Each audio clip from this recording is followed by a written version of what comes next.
Glória a Deus, Deus seja louvado.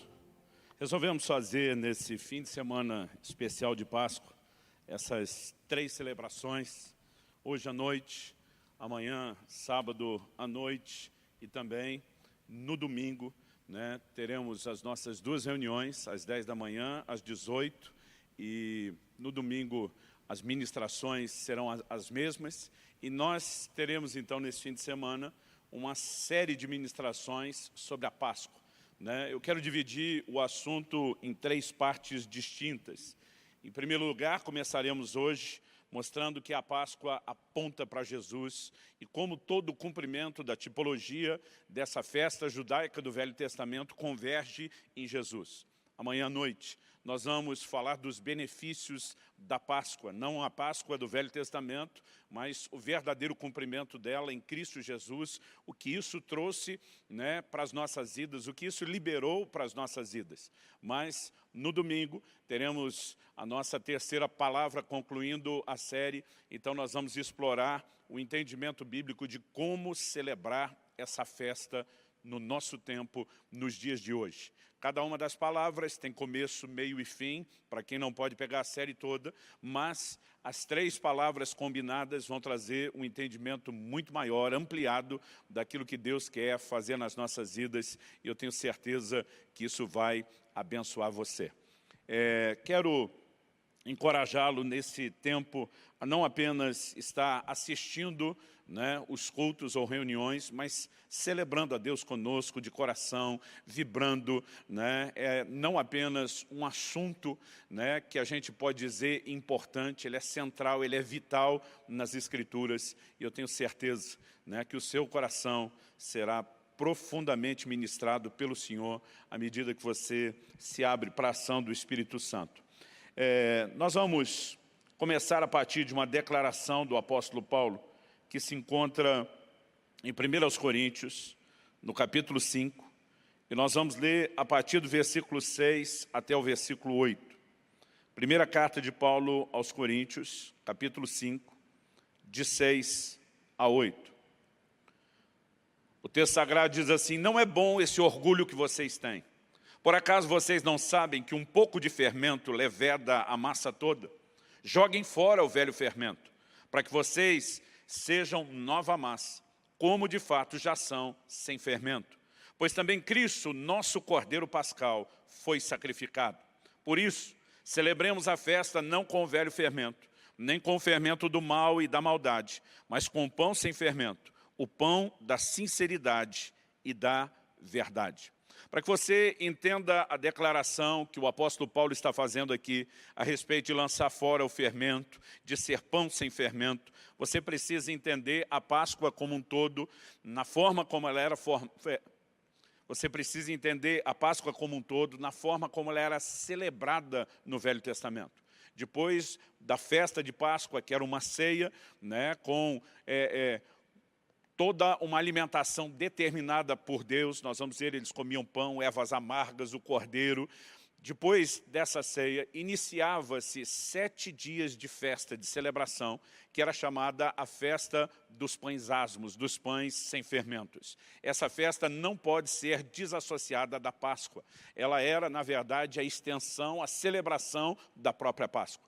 Então, o apóstolo Paulo pega essa tipologia e ele nos remete à ideia de que a festa tem que ser celebrada hoje. No verso 8 ele diz: por isso celebremos a festa.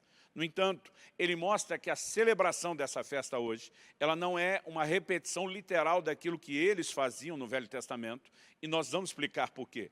Tudo isso eram símbolos que se cumpriram em Jesus e na obra que Jesus realizou por nós na cruz. Então ele começa a trazer uma aplicação espiritual. Ele diz, não com o fermento do mal, da maldade, mas com o pão da sinceridade. Outra tradução diz, os asmos são pães sem fermentos. O pão da sinceridade e da verdade.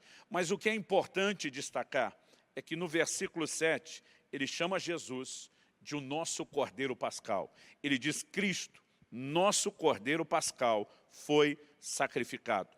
E essa é a declaração que nós queremos tomar como base. A tradução brasileira diz assim, Cristo, que é a nossa Páscoa, foi imolado. Então, nessa primeira mensagem da série, eu quero apresentar a ideia e o conceito de que Cristo é a nossa Páscoa. Mas para que a gente possa entender exatamente o que Cristo veio fazer, obviamente nós vamos estudar como era a Páscoa do Velho Testamento e entender os seus símbolos e as suas aplicações. A Páscoa, em primeiro lugar, vale-se dizer, era uma festa anual instituída por Deus para a nação de Israel. Essa era a festa da Páscoa. Qual era o propósito? Era recordar aquilo que Deus havia feito por eles, uma vez que a primeira Páscoa foi comemorada no dia em que eles deixaram o Egito, foram libertos da escravidão. Todo ano eles fariam essa festa para recordar aquilo que Deus tinha feito em favor deles. Isso nos leva à seguinte pergunta: a igreja dos gentios, gentios é o termo bíblico para todos aqueles que não são os judeus, descendentes naturais, literais de Abraão. A igreja dos gentios hoje tem que celebrar a festa da Páscoa, como vimos no texto que acabamos de ler, de forma literal, e como eles faziam, não. Mas essa festa precisa ser celebrada hoje dentro da figura do seu cumprimento. Não vamos fazer isso nos moldes do Velho Testamento. As instruções do Novo Testamento são claras a respeito disso. Em Colossenses, no capítulo 2, e nos versículos 16 e 17, o apóstolo Paulo diz assim: portanto, que ninguém julgue vocês por causa de comida, bebida, ou dia de festa, ou lua nova, ou sábados. Ele está falando das celebrações do Velho Testamento. Ele diz, porque tudo isso tem sido sombra das coisas que haviam de vir. Porém, o corpo é de Cristo. Então, ele está orientando a igreja dos gentios, aqueles não-judeus que haviam se convertido, dizendo, não deixe ninguém julgar vocês por não estarem reproduzindo o modelo de festa do Velho Testamento. Ele mostra essas festas eram sombras, figuras de coisas que ainda viriam, que haviam de vir. Então, daqui a pouco nós vamos explicar melhor essa ideia e o conceito das sombras. No entanto, quando o apóstolo Paulo diz, celebremos a festa, há uma celebração de ordem espiritual. Então vamos tentar construir essa ideia, e o primeiro fundamento que eu quero estabelecer é que a Páscoa, ela aponta para Cristo, ela anunciava a obra redentora de Cristo, aquilo que Ele veio fazer por nós. Em Hebreus, no capítulo 10, no versículo 1, nós temos uma declaração semelhante à que lemos aqui em Colossenses 2,17, e a Bíblia diz assim, a lei é apenas uma sombra dos bens vindouros, e não a imagem real das coisas. O que nós entendemos como sombra? Se eu estender a mão aqui agora sobre o púlpito, eu vejo projetada a sombra da minha mão aqui, por causa da luz que nós temos aqui em cima, eu consigo ver essa projeção. Quando eu olho para a sombra, ela reproduz a silhueta da minha mão. Ela tem o mesmo formato, a mesma quantidade de dedos. No entanto, ela não é uma reprodução perfeita. Ela não tem a cor, ela não reproduz a textura da pele, ela não tem o efeito 3D. No entanto, olhando a sombra, dá para se ter uma ideia do que é que está projetando ela. No nosso caso, porque conhecemos exatamente a silhueta da mão, a gente, ao olhar a sombra da mão projetada, a gente já consegue imaginar a mão real e verdadeira. No entanto, a revelação que se tinha nos dias do Velho Testamento é como se essa mão estivesse mais alta. Ninguém enxergava o que era a mão, ele olhava apenas a sombra e ele tinha uma vaga ideia do que seria aquela coisa que projetava a sombra, que ainda não tinha sido revelada. Então, a lei, ela vem com uma mensagem codificada, que viria a ser entendida depois. É por isso que eu gosto de repetir que o Novo Testamento explica o Velho, enquanto o Velho, por sua vez, ilustra o Novo. E há algumas verdades importantes a respeito da Páscoa. Quando Paulo diz que Cristo é o nosso cordeiro pascal, ele está dizendo que da mesma forma como um cordeiro precisava ser morto, imolado em favor de cada casa, de cada família, de cada israelita, Cristo também seria morto, sacrificado por nós. Aliás, em João, no capítulo 18, no versículo 39, nós vemos que quando Jesus está diante de Pilatos, naquele julgamento que o sentencia à morte, era o fim de semana de celebração da Páscoa. O texto diz assim, João 18, 39, palavras de Pilatos, mas é costume entre vocês que eu solte alguém por ocasião da Páscoa.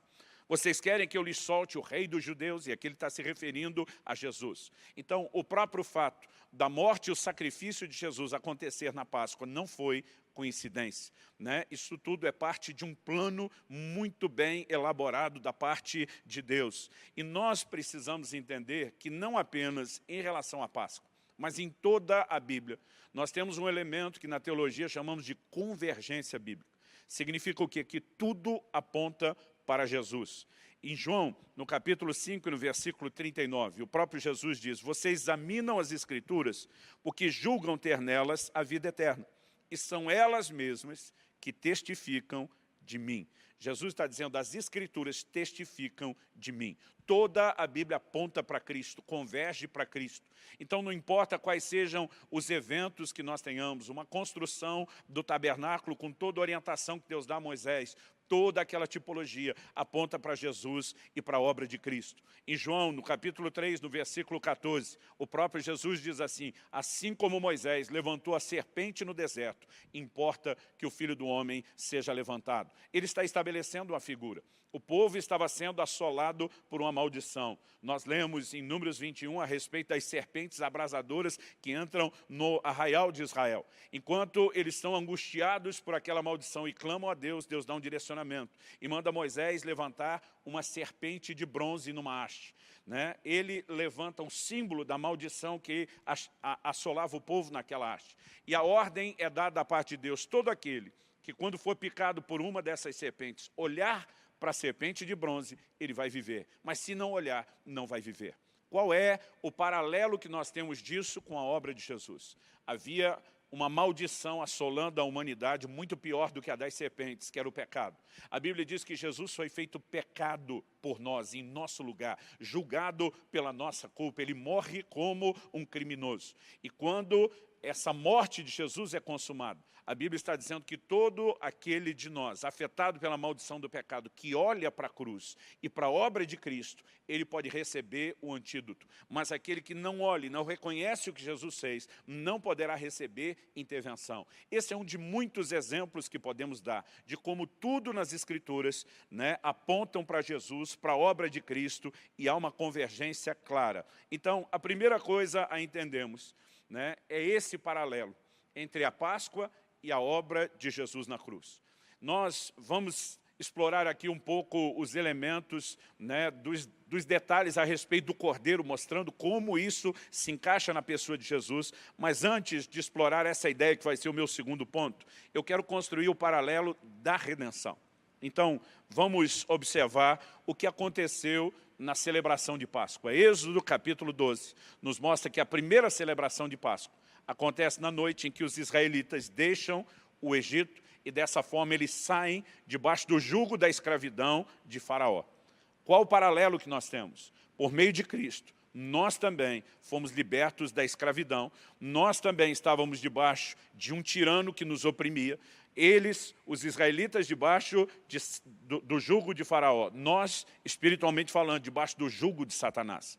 Mas em Colossenses capítulo 1, versículo 13, a Bíblia diz que Deus nos arrancou do império das trevas e nos trouxe para o seu reino de luz. Quando eu olho para as Escrituras, eu vejo que a razão pela qual Deus os tira debaixo do jugo de Faraó, né, os tira do Egito, é para fazer deles o seu povo. Nós temos declarações nas Escrituras, como por exemplo, em Êxodo, no capítulo 19, nos versículos 5 e 6. Aliás, essa declaração é feita por Deus a Moisés no Monte Sinai, depois deles terem saído do Egito. Deus diz assim: agora, pois, se ouvirem atentamente a minha voz e guardarem a minha aliança, vocês serão a minha propriedade peculiar dentre todos os povos, porque a terra é minha, e vocês serão para mim um reino de sacerdotes e uma nação santa. Então Deus diz a Moisés: são estas as palavras que você falará aos filhos de Israel. Então Deus estava dizendo: eu tirei vocês debaixo desse jugo de escravidão para que vocês se tornassem o meu povo. Agora vamos dar uma olhada no que o apóstolo Pedro diz no Novo Testamento, em 1 de Pedro 2,9. Ele diz: vocês, porém, são geração eleita, sacerdócio real, nação santa, povo de propriedade exclusiva de Deus, a fim de proclamar as virtudes daquele que os chamou das trevas para a sua maravilhosa luz. Ele mostra que ele está falando com gentios, não judeus, porque diz assim: antes vocês nem eram povo, verso 10, mas agora são povo de Deus. Antes não tinham alcançado misericórdia, mas agora alcançaram misericórdia. Ou seja, o que o apóstolo Pedro declara é praticamente uma reprodução da declaração de Deus sobre a nação de Israel. Assim como eles foram libertos da escravidão do faraó, nós somos libertos da escravidão de Satanás. Assim como eles foram chamados para ser a propriedade peculiar de Deus na terra, aqui a Bíblia diz que nós nos tornamos propriedade exclusiva de Deus. Eles foram chamados para esse lugar de um reino sacerdotal, e o Novo Testamento diz que nós fomos feitos sacerdócio real. É exatamente uma reprodução dessas declarações. Essas figuras também são claramente um paralelo. Quando, por ocasião da primeira Páscoa, nós vemos que os israelitas foram instruídos, vamos ler isso daqui a pouco em Êxodo 12, a aplicar o sangue do cordeiro imolado nos umbrais das suas portas. Todos eles estavam dentro de casa, ninguém poderia sair, e o sangue é colocado como uma marca que definiu a proteção. Nas casas onde não havia a marca do sangue, os primogênitos morreram. No entanto, nas casas onde havia a marca do sangue, todos foram guardados e protegidos. Em Êxodo 12, 23, nós lemos assim: porque o Senhor passará para matar os egípcios. Quando, porém, chegar o sangue na viga superior da porta, em ambas as ombreiras, o Senhor passará por cima da porta e não permitirá que o destruidor entre na casa de vocês para matá-los. Quando nós olhamos para o Novo Testamento, Apocalipse 12, 2 diz: e eles o venceram, o texto fala do diabo, eles o venceram pelo sangue do Cordeiro. Nós também hoje podemos ser guardados e protegidos pelo sangue do Cordeiro. Eu me lembro desde criança, de muitas vezes em reuniões onde eu não entendia a dinâmica do que estava acontecendo. Nós vemos nos dias de hoje a reprodução do que acontecia no ministério de Jesus. Pessoas que muitas vezes ficam endemoniadas. Eu, quando criança, às vezes me assustava de ver isso em algum culto ou reunião, quando alguém era trazido no meio desse tipo de problema e se começava a orar e essa pessoa tinha uma dessas manifestações demoníacas. Eu me lembro de senhoras pequenas, miúdas, que não podiam ser seguradas por muitos homens. Mas eu me lembro de uma frase que meus pais costumavam repetir e que depois, quando às vezes impressionado pelo que aconteceu, se a gente tivesse qualquer pensamento de medo, eles nos instruíam a dizer, A gente declarava, e os crentes antigamente falavam muito isso: o sangue de Jesus tem poder. Em todos esses momentos e declarações, o que é que estava por trás disso? Um entendimento de que o sangue nos protege, nos guarda, porque ele é o selo, ele é a moeda da nossa redenção. Amanhã nós vamos falar um pouco desses benefícios e do que essa obra de Jesus significou. Mas a primeira verdade a ser estabelecida é que a Páscoa aponta para a obra de Jesus e para aquilo que ele fez. O Cordeiro da Páscoa é uma figura de Cristo que morreu por nós. E agora eu quero construir essa ideia um pouquinho mais detalhada. Jesus foi chamado de o nosso Cordeiro Pascal, ou a nossa Páscoa. Por quê? Então vamos entender como era celebrada a festa da Páscoa. E aqui eu quero mostrar vários elementos que são um paralelo entre o que se fazia com o Cordeiro da Páscoa e aquilo que nós vemos acontecendo em Jesus. Êxodo, capítulo 12, a partir do versículo 1, nós lemos assim: o Senhor disse a Moisés e a Arão na terra do Egito: esse mês será para vocês o principal dos meses, será o primeiro mês do ano. Era o mês de Abib, é praticamente quase que uma reprodução desse nosso mês de abril. Mas para eles era o primeiro mês do ano, é como se fosse o nosso janeiro. Deus diz: falem a toda a congregação de Israel, dizendo: no dia 10 desse mês, cada um tomará para si um cordeiro, segundo a casa dos pais, um cordeiro para cada família. Mas se a família for pequena para um cordeiro, então o chefe da família convidará o seu vizinho mais próximo, conforme o número de pessoas, conforme o que cada um puder comer. Por aí vocês calcularão quantos são necessários para o cordeiro. O cordeiro será sem defeito, macho de 1 ano, podendo também ser um cabrito. Vocês guardarão o cordeiro até o 14º dia desse mês, e todo o ajuntamento da congregação de Israel o matará no crepúsculo da tarde.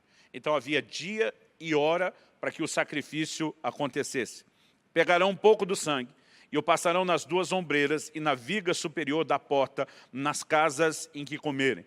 Essa instrução a respeito de colocar o sangue, ela era muito específica para a primeira Páscoa, mas vamos entender a visão toda. Versículo 8. Naquela noite comerão a carne assada no fogo, com pães sem fermentos e ervas amargas. Não comam do animal nada cru, nem cozido em água, porém assado ao fogo. A cabeça, as pernas e as vísceras. Não deixem nada do cordeiro até pela manhã. O que, porém, ficar até pela manhã, queimem. E é assim que vocês devem comê-lo. Já prontos para viajar, com sandália nos pés, com cajado na mão, comam depressa, é a Páscoa do Senhor. Porque naquela noite passarei pela terra do Egito e matarei na terra do Egito todos os primogênitos, tanto das pessoas como dos animais. E executarei juízo sobre todos os deuses do Egito. Eu sou o Senhor. Verso 13 e 14. O sangue será um sinal para indicar as casas em que vocês se encontram. Quando eu vir o sangue, passarei por vocês e não haverá entre vocês praga destruidora quando eu ferir a terra do Egito. Esse dia lhe será por memorial e vocês o celebrarão como festa ao Senhor. De geração em geração, vocês celebrarão esse dia por estatuto perpétuo. Eu quero chamar a sua atenção para essa última declaração. Celebrarão ao Senhor por estatuto perpétuo. Tudo aquilo que na Bíblia é estabelecido como estatuto perpétuo não tinha intenção da parte de Deus de ser revogado. No entanto, nós precisamos lembrar as palavras de Jesus. Ele diz, eu não vim revogar a lei, eu vim cumprir. Já que, na sua grande maioria, nós temos elementos que eram sombras daquilo que haveria de vir, do que Cristo faria. Quando Jesus vem, ele não estava revogando, ele estava cumprindo essas figuras. Hoje, aquilo que é chamado nas Escrituras de estatuto perpétuo, ele continua sendo praticado, mas não mais como a sombra, e sim como a figura real. Por exemplo, no Velho Testamento, nós tínhamos a oferta de incenso. Ela foi definida como estatuto perpétuo. No Novo Testamento, nós lemos em Apocalipse que o incenso são as orações dos santos. Hoje, enquanto praticamos as nossas orações, nós estamos cumprindo o estatuto perpétuo da oferta de incenso. Hoje, quando celebramos a Páscoa nos moldes do Novo Testamento, e nós vamos trabalhar melhor essa ideia, né, na nossa terceira ministração da série, nós estamos cumprindo o estatuto perpétuo. Mas, já que o nosso foco nesse segundo ponto é explorar, né, Cristo como o Cordeiro Pascal, vamos observar aqui alguns detalhes. Nós lemos no versículo 3 de Êxodo 12, que no 10º dia do mês de Abib, Deus diz, esse vai ser o primeiro mês para vocês, né? Mas ele diz assim, no dia 10, cada um tomará para si um cordeiro. O cordeiro tinha que ser separado no dia 10. Mas apesar de ser separado no dia 10, com essa finalidade de depois ser imolado na Páscoa, nós também lemos que ele seria morto apenas, versículo 6 diz, vocês guardarão o cordeiro até o 14º dia desse mês, e todo o ajuntamento da congregação de Israel o matará no crepúsculo da tarde. Então, no finalzinho do dia 14, né, esse cordeiro seria imolado, para que só depois disso ele pudesse, então, ser comido enquanto a Páscoa era celebrada. Mas tinha que ser separado no dia 10, para somente ser morto ou sacrificado no 14º dia, no dia 14, 5 ou 5º dia depois, né? Você considerando o próprio dia da separação, 10, 11, 12, 13 e 14. Então, no 5º dia, 4 depois dessa separação, ele seria imolado. Esses detalhes precisam ser reconhecidos como figuras proféticas daquilo que aconteceu em Jesus. Eu quero que você me acompanhe, né, caso esteja fácil acesso com a Bíblia na mão, ou preste bem atenção, anote para conferir depois, o que o Evangelho de Marcos nos diz. Nós vamos ler Marcos capítulo 11, começar no versículo 1, depois eu vou ler o 12 e o 19, e depois nós vamos pular para o capítulo 14, e nós vamos perceber que isso se cumpre exatamente em Jesus. Eu quero te mostrar que Jesus entra em Jerusalém no dia 10 do mês de Abib. E ele é sacrificado no dia 14 do mês de Abib. Então, a palavra de Deus nos diz em Marcos 11, verso 1, o seguinte.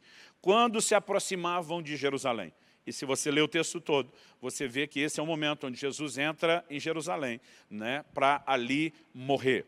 Então, o texto diz, quando se aproximavam de Jerusalém, e ele vai descrevendo o episódio, o que aconteceu. Eu vou pular o texto, né? É aquele momento da entrada triunfal de Jesus em Jerusalém. E eu vou pular direto para o verso 11, que conclui assim: Jesus entrou em Jerusalém no templo, e tendo observado tudo, como já era tarde, saiu para Betânia com os 12. Betânia ficava do ladinho, né, junto ao Monte das Oliveiras. Hoje você nem tem essa separação, é tudo considerado Jerusalém. As cidades hoje tomaram proporções muito maiores do que naquele tempo e naqueles dias. Mas ele passa o primeiro dia, dia 10, na nossa conta, e ele vai para Betânia dormir. Verso 12 de Marcos 11 diz assim: no dia seguinte... Então aqui nós já estamos no segundo dia, que é o dia 11. No dia seguinte, quando saíram de Betânia, Jesus teve fome. Aqui nós temos o episódio onde Jesus amaldiçoa aquela figueira que se seca. E no verso 19, né, nós lemos assim: em vindo à tarde, Jesus e os discípulos saíram da cidade. Termina o segundo dia. Verso 20. Passando eles pela manhã, viram que a figueira estava seca desde a raiz. Então, a constatação de que a figueira amaldiçoada secou, ela se dá agora no terceiro dia. Em Marcos, no capítulo 14, nós começamos a leitura, e eu quero que você possa acompanhar essa conta conosco. Já no versículo 1, Marcos 14 diz assim: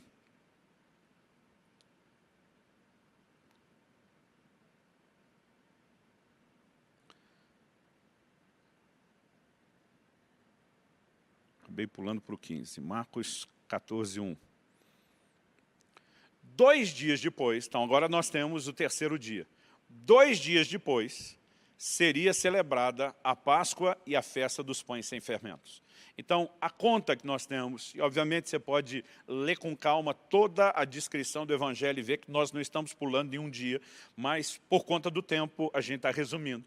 A conta que nós temos é, depois dos eventos do terceiro dia de Jesus em Jerusalém, a Bíblia diz assim: 2 dias depois seria celebrada a festa da Páscoa.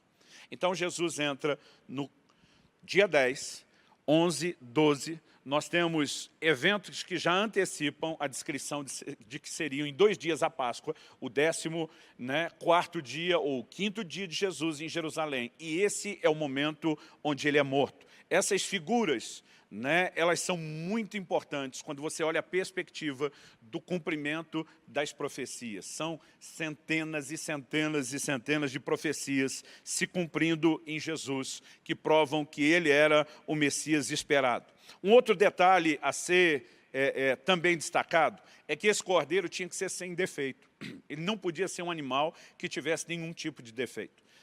E para isso, não apenas as pessoas deveriam separá-lo, mas esse cordeiro normalmente, posteriormente isso foi ficando ainda mais rígido, passava por exame, inclusive de autoridades. Quando nós falamos a respeito de Jesus, não dá para deixar de reconhecer que em Lucas 23:4, Pilatos, o governador, a autoridade maior, naquele lugar debaixo de César e representando César, diz: eu não vejo nele culpa alguma.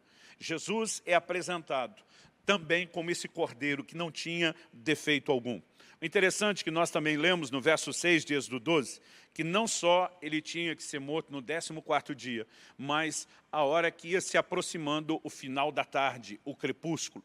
Nós também lemos a respeito disso em Mateus, no capítulo 27, Nós precisamos entender que Jesus é julgado durante a noite, encaminhado para a crucificação logo cedo, e a Bíblia nos dá essas informações. Em Mateus 27, 45, eu vou ler na Nova Almeida atualizada, porque muitas vezes nós temos versões que apenas diz a 3ª hora, a 6ª hora, a 9ª hora, e muitas vezes a gente fica um pouco perdido em relação a isso, mas a Nova Almeida atualizada já fez uma tradução por equivalência. Ela diz assim: a partir do meio-dia, Jesus já está crucificado, houve trevas sobre toda a terra até as 3 horas da tarde. Por volta de 3 horas da tarde, Jesus clamou em alta voz, dizendo: Eli, Eli, lema sabachthani, significa Deus meu, por que me desamparaste? Nós temos alguns desdobramentos, e no versículo 50, logo depois disso, depois das 3 da tarde, já ter passado, a Bíblia diz que ele vai clamar outra vez em alta voz, entregando o Espírito. A morte de Jesus acontece no final da tarde, do 14º dia. Né? Esses detalhes são muito importantes quando você entende a necessidade de que todos os paralelos se cumprissem nele. Um outro detalhe que nós lemos a respeito do Cordeiro da Páscoa, em Êxodo 12 também, mas eu li só os primeiros 14 versículos. Em Êxodo capítulo 12, já no versículo 46, a palavra de Deus diz assim: o cordeiro deverá ser comido numa só casa. Não levem nada da carne para fora da casa, nem lhe quebrem osso algum. Havia uma ordem muito específica da parte de Deus sobre não quebrar nenhum tipo de osso desse cordeiro. Interessante é que essa instrução se mostra depois também algo profético. No Salmo 34, 20, nós temos a seguinte declaração: preserva-lhe todos os ossos, nenhum deles sequer será quebrado. O que significa essa declaração? No Novo Testamento, o apóstolo João vai fazer um link entre essa declaração do Salmo 34, preserva-lhe todos os ossos, nenhum deles será quebrado, com aquilo que aconteceu em Jesus. Então, me permita ler esse texto do Evangelho de João, né? Capítulo 19, eu vou ler do verso 31 a 37. Então, para que os corpos não ficassem na cruz durante o sábado, visto que era o dia da preparação da Páscoa, e era grande o dia daquele sábado, os judeus pediram a Pilatos que fossem quebradas as pernas dos crucificados e fossem tirados das cruzes. Os soldados quebraram as pernas dos homens que tinham sido crucificados com Jesus, primeiro de um, depois de outro. Quando, porém, chegaram a Jesus, vendo que já estava morto, não lhe quebraram as pernas. Mas um dos soldados lhe abriu o lado com uma lança, e logo saiu sangue e água. Esse é um atestado clínico de que a morte aconteceu. Aquele que viu isso dá testemunho, e o testemunho dele é verdadeiro. E ele sabe que diz a verdade, para que também vocês creiam. Isso aconteceu para que se cumprisse a Escritura: nenhum dos seus ossos será quebrado. Aqui ele está citando o Salmo 34, 20. Né? E depois ele diz: e outra vez diz a Escritura, olharão para aquele a quem traspassaram. Isso fala não apenas do que os cravos fizeram nas mãos e nos pés do Senhor, mas da lança ao lado. Todos esses detalhes são cumprimentos de profecias que mostravam que Jesus é aquele que viria realizar por nós o que o Cordeiro da Páscoa permitiu que a nação de Israel vivesse no Velho Testamento. Então, para a gente terminar o entendimento, vamos olhar agora só alguns paralelos de como a Páscoa era celebrada. Amanhã nós vamos continuar explorando aqui a ideia dos benefícios, de como isso nos toca, mas hoje nós queremos mostrar, apresentar e exaltar Jesus como esse nosso Cordeiro Pascal. O verso 3 de Êxodo 12 diz que a família tinha que estar reunida. E nós entendemos que Deus tem um plano para as famílias. Em Atos 16, 31, Paulo fala para o carcereiro de Filipos, onde ele estava preso, e diz: crê no Senhor Jesus e será salvo tu e toda a tua casa. A salvação é individual, mas o plano e o projeto de Deus é para as famílias. Deus havia prometido a Abraão: em ti serão benditas todas as famílias da terra.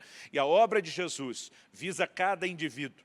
Né? A palavra de Deus diz em 1 Timóteo 2,4 que Deus deseja que todos os homens se salvem e cheguem ao pleno conhecimento da verdade. Mas ao mesmo tempo que Deus mira cada um individualmente, Ele também está de olho nas famílias, Ele quer fazer algo pela sua casa. Deus também falava a respeito de repartir com o vizinho, e eu acredito que isso fala da importância de compartilharmos Cristo com os outros. Deus também orientou que eles fizessem, como já lemos, a aspersão do sangue na porta. Não bastava apenas que o cordeiro fosse morto e o sangue dele fosse derramado. As pessoas, os israelitas, precisavam pegar daquele sangue e colocar na porta da sua casa. Do que isso fala? Da importância de apropriação. Em 1 Timóteo, no capítulo 6, no versículo 12, ele escreve a Timóteo e diz: toma posse da vida eterna. Jesus morreu para que nós possamos ter a vida eterna. A Bíblia diz que quem nele crê tem a vida eterna. Mas quando a Bíblia está falando sobre tomar posse, ela fala de apropriação. Isso significa que a fé em Jesus não é apenas crer que Ele existe, mas é crer no que Ele fez por nós e é nos apropriarmos. Quando a pessoa pegava daquele sangue do Cordeiro que representava a morte de Cristo e o sangue do sacrifício de Cristo por nós e o colocava no umbral da sua porta, Ele está dizendo: aquilo que Jesus fez por todo mundo, eu me aproprio para mim e para minha casa. Um outro detalhe é que eles tinham que comer ervas amargosas. Não podia ser qualquer erva. Então, quando a gente fala na linguagem de hoje, dá para brincar que não era para comer mera e simplesmente alface. A gente tinha que rumar para a rúcula, para o agrião, né? Essas ervas amargas, a ideia é que elas não fossem tão saborosas. E elas figuram a forma como recebemos Cristo, né? Fala de tristeza e arrependimento pelo pecado, que é uma mensagem que está condicionada ao Evangelho. Jesus mesmo pregava: repreendei-vos e crede no Evangelho. Deus também diz que não se poderia comer dele cru ou cozido, mas assado.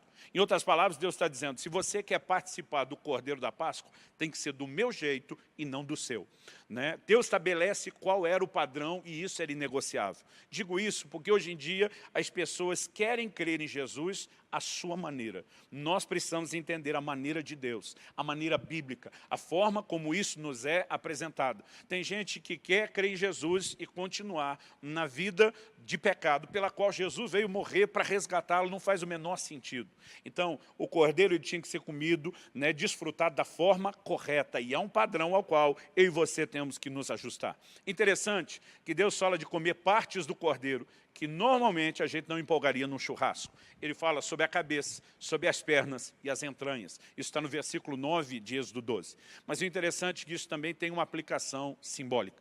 Quando nós vamos para o Novo Testamento, vamos falar aqui da cabeça, em 1 Coríntios 2,16, a Bíblia diz que nós temos a mente de Cristo. Então, comer da cabeça significa hoje eu e você participarmos da mente de Cristo. Quando a gente lê 1 de Pedro, né, lá no capítulo 2, no verso 21, a Bíblia diz que Jesus nos deixou exemplo, a fim de que a gente siga as suas pegadas. Quando a Bíblia fala sobre comer das pernas, dos pés, fala a respeito da forma como o cordeiro andava e como isso deveria nos afetar. Mas quando a Bíblia fala das entranhas, ela tem sempre uma linguagem muito voltada aos sentimentos. E Filipenses 2,5 diz: tende em vós o mesmo sentimento que houve em Cristo Jesus. Portanto, a ideia projetada era mais do que uma refeição, era que a gente pudesse participar de Cristo, é que Ele pudesse se misturar conosco e nós com Ele, e o seu estilo de vida pudesse marcar a forma como eu e você passaríamos então a viver e caminhar. Interessante que Deus também estabelece um dia específico, e Ele diz que o alimentar-se do cordeiro não poderia ser deixado para o outro dia, para o dia seguinte.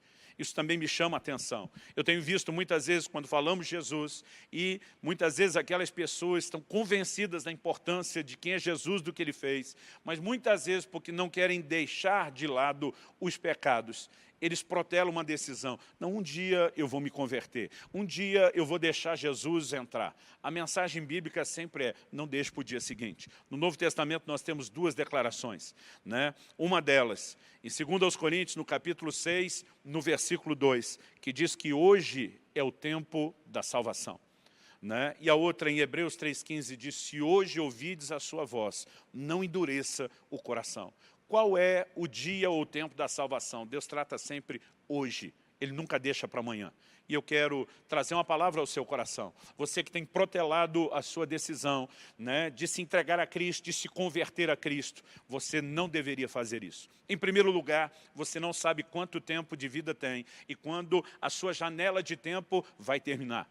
Ah, pastor, eu sei de alguém que esperou e conseguiu bem velhinho. Eu sei de gente que conseguiu ali no último segundo, do último minuto, do segundo tempo da prorrogação. A Bíblia nos fala de gente assim, como um dos ladrões ao lado da cruz. Mas fala de gente que não teve esse tempo e não teve essa oportunidade.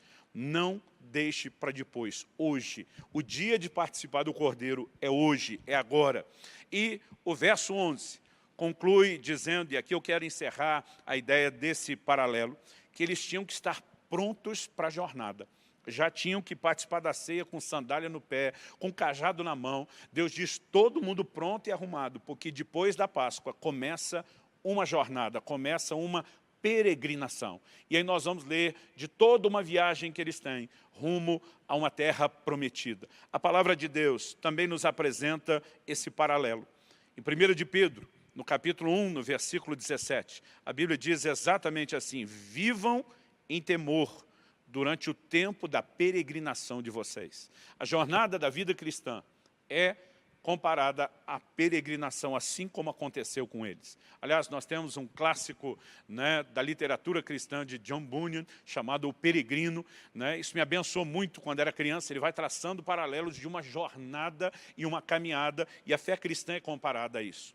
O peregrino é alguém que está de passagem. O peregrino é alguém que não tem raízes permanentes. Isso significa que eu e você precisamos entender a maneira de nos relacionar com a terra e com as coisas terrenas.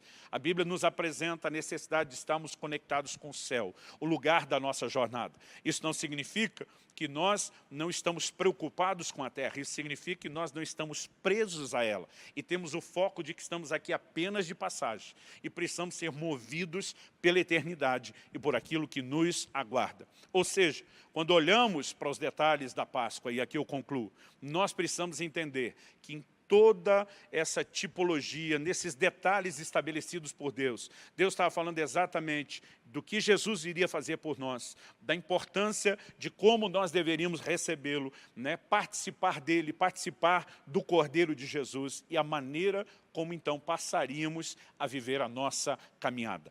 Amanhã eu quero explorar um pouco os benefícios que se desdobraram a partir do momento em que eles comeram do Cordeiro e saíram para essa jornada de peregrinação.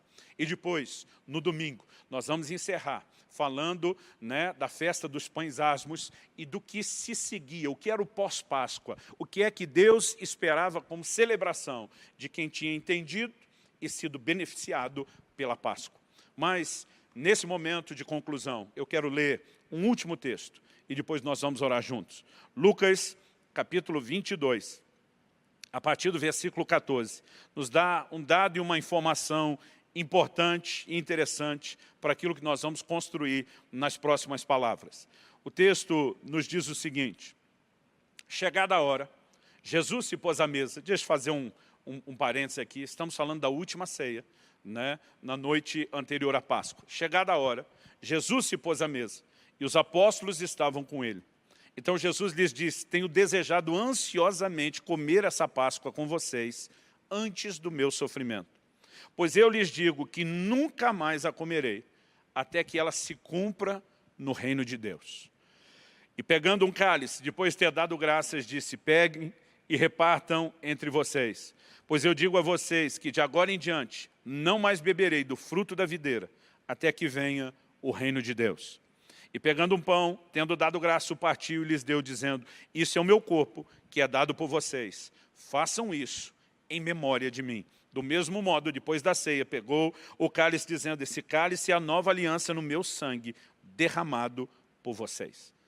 Interessante que na ceia de Páscoa, Jesus institui a sua própria ceia a ser celebrada a partir de então. Né? Jesus está falando que não haveria outra ceia de Páscoa naqueles moldes, mas que isso tudo se cumpriria no reino de Deus. A partir da morte de Jesus, né, nós temos uma nova forma de celebrar. No domingo eu vou falar um pouco mais sobre a ceia dentro dessa celebração. Mas assim como a Páscoa era a forma de recordar a redenção, ou o modelo de redenção que Deus havia operado no Velho Testamento, no Novo Testamento, a ceia é aquilo que nos permite celebrar o modelo de redenção que Deus tem operado e realizado em nosso favor. Mas algo que eu acredito que merece o grande destaque é que Jesus está falando a respeito de uma aliança. A ideia de aliança, para uma geração e uma cultura como a nossa, que vive só de contratos, que por sua vez são rescindíveis, ela não é tão compreendida, tão claramente percebida, mas aliança, um pacto, é o mais alto e sagrado nível de compromisso que alguém poderia afirmar. Na perspectiva bíblica, sempre quando falamos da parte, né, de Deus, isso então nem se questiona, era o tipo de compromisso que não tinha intenção de ser rompido. Então Jesus mostra que ao entregar a sua vida por nós, ele não apenas estava trabalhando em prol da redenção dos nossos pecados, mas ele firmava uma aliança e um compromisso conosco. E da mesma forma, ele nos chama a firmar uma aliança e um compromisso com ele. Não há uma forma melhor de terminar essa palavra né? Num fim de semana como esse, onde estamos refletindo sobre a importância da Páscoa e a sua relação com Jesus e a obra de Jesus, do que entender o compromisso. Se você é alguém que já entrou no compromisso, já firmou aliança com Jesus, você precisa entender a importância de ficar firme nela e não negociar isso, não abrir mão do seu compromisso com Jesus. Ele se torna agora a prioridade maior das nossas vidas. É por isso que Jesus diz, busque em primeiro lugar o reino de Deus e a sua justiça. As demais coisas vos serão acrescentadas. Ele está dizendo, seu foco, sua prioridade maior é colocar Deus em primeiro lugar, é me manter em primeiro lugar. Agora, se você ainda não firmou esse compromisso, é importante você entender que não adianta apenas o Cordeiro da Páscoa ser morto, o sangue dele derramado, mas você não pegar do sangue para colocar no umbral das portas da sua casa, você não se apropriar, você não firmar o seu comprometimento com ele. Ao colocar o sangue no umbral da porta, a pessoa estava dizendo, não é apenas eu, no meu coração, que sei do compromisso firmado. Qualquer pessoa que passar diante dessa porta vai saber que aqui tem alguém comprometido com o Cordeiro da Páscoa, né? Isso também funcionava no reino espiritual, porque aquela casa passava a estar debaixo de proteção e não poderia ser tocada. Mas nós precisamos entender a importância do compromisso. E o meu apelo ao seu coração, se você ainda não firmou o seu compromisso com Cristo, é que você faça isso. E que você faça isso agora. Não é para deixar para amanhã. Hoje é o dia aceitável. Hoje é o tempo da salvação. Minha oração é que o Espírito Santo de Deus te envolva nessa hora. Eu gosto muito de ouvir as pessoas falando que não conseguem explicar o que aconteceu com elas nesse momento da oração e da decisão por Jesus, né? As pessoas relatam às vezes um nível de comoção que elas sabem que um discurso humano não poderia produzir. A Bíblia diz, é o Espírito Santo quem convence do pecado, da justiça e do juízo. Enquanto eu estou falando isso, talvez sua mente esteja até argumentando, tentando dar desculpas, mas algo aí dentro de você, no seu coração, parece estar quase gritando, né? Eu brinco que isso é um grito silencioso, é algo difícil de você entender, mas te apertando aí dentro, dizendo, entregue sua vida a Jesus, renda-se a Ele, pare de fugir dEle. E eu quero fazer esse convite a você, agora mesmo. Quer você esteja nos acompanhando no horário da reunião, ou vai ter contato com essa palavra, né, gravada depois. Esse momento em que você está assistindo é a hora da sua decisão. E você pode agora fazer uma oração. Jesus disse, todo aquele que me confessar diante dos homens, eu também o confessarei diante do meu Pai e dos anjos que estão nos céus. Mas todo aquele que me negar diante dos homens, eu também o negarei diante do meu Pai e dos anjos que estão nos céus. A fé em Jesus envolve admiti-lo. O verbo confessar, muitas vezes a gente pensa só em crime, pecado, mas o verbo confessar significa reconhecer um fato, uma verdade. E eu quero te encorajar agora a reconhecer a verdade de que você é um pecador e precisa do Salvador. Você desiste de ser senhor da sua própria vida e entrega o controle da sua vida nas mãos do Senhor Jesus. Eu quero te ajudar a fazer essa confissão. Talvez você prefira fazer isso nas suas palavras, talvez você olhe para isso tudo como algo muito novo e queira uma ajuda para fazer isso. Então eu quero te ajudar a fazer uma declaração. E se você quiser, repita depois de mim essa oração, né? Se você consegue, depois de me ouvir, reproduzir isso de forma sincera no seu coração, eu quero que você faça essa oração aonde você estiver. Diga assim, Senhor Jesus, eu reconheço hoje a minha condição de pecador, mas reconheço também a sua condição de Salvador. Eu desisto de ser senhor da minha vida. Eu desisto de estar no controle da minha vida. E hoje, eu escolho entregar nas tuas mãos o controle da minha vida. Eu te confesso hoje, meu Salvador e também o meu Senhor. A partir de hoje, eu creio que os meus pecados são perdoados. A partir de hoje, pela fé, eu creio que eu sou inserido na família de Deus. E eu oro que o Espírito Santo de Deus encha a minha vida, me governe a partir de hoje. Eu quero andar no caminho da justiça, no caminho da salvação E eu escolho, e eu confesso isso, em nome de Jesus. Em nome de Jesus. Invoco o teu nome, Senhor Jesus, e a salvação completa que há no seu nome. E a partir de hoje, eu sou uma nova criatura, em nome de Jesus. O mais simples que te pareça essa declaração, ela no reino espiritual dá a legalidade de uma ação de Deus em seu favor. Se você fez essa oração, você pode, eu sei que temos gente não só da região de Curitiba, de todo o Brasil e de fora nos assistindo. Você pode e precisa dar os próximos passos. O primeiro deles é entender que a gente não desfruta de Jesus sozinho, mas em família. E você precisa estar conectado a uma família. Se você é aqui da proximidade, nós obviamente queremos nos colocar à disposição para te ajudar, embora não tenha que necessariamente ser conosco ou com a nossa igreja. Mas há uma forma de poder te ajudar. Você está vendo aí no pé da tela um endereço de internet onde você pode entrar, nesse endereço está colocado, ou você pode acessar o QR Code da tela, que vai te transferir exatamente para o link, né, que você, nesse formato do QR Code, não precisa digitar. Ali nós temos uma ficha que, se você quiser preencher com seus dados, nós vamos, depois disso, poder entrar em contato ou te ajudar. Talvez você seja de uma outra cidade. Nós temos redes de relacionamento, né, com igrejas do Brasil todo. Então, se você está num lugar distante, nós podemos encaminhar esse pedido de ajuda para outras igrejas. Nós acreditamos na importância de, depois dessa decisão, ter gente que te ajude, que te envolva, que te apoie, que te dê suporte nessa decisão. Então, se você quiser nos dar o privilégio, além da alegria de saber que você já tomou essa decisão por Jesus, que é a coisa mais importante, se você quiser nos dar o privilégio de poder te ajudar nessa segunda etapa, nós também vamos ficar muito felizes em fazer isso. É muito importante que você tenha acesso a uma Bíblia e passe a lê-la de preferência todos os dias. Você pode começar nesse seu, né, novo estágio pelo Novo Testamento, pelos Evangelhos, né, pelas palavras de Jesus, e depois, à medida que se vincula a uma igreja, você vai ser orientado e ensinado a respeito dessa palavra extraordinária de Deus, que fará diferença na sua vida. Que Deus abençoe ricamente a sua vida, em nome de Jesus. A cada um de vocês que esteve sintonizado conosco, né, nós continuamos essa festa e essa celebração ao longo do fim de semana.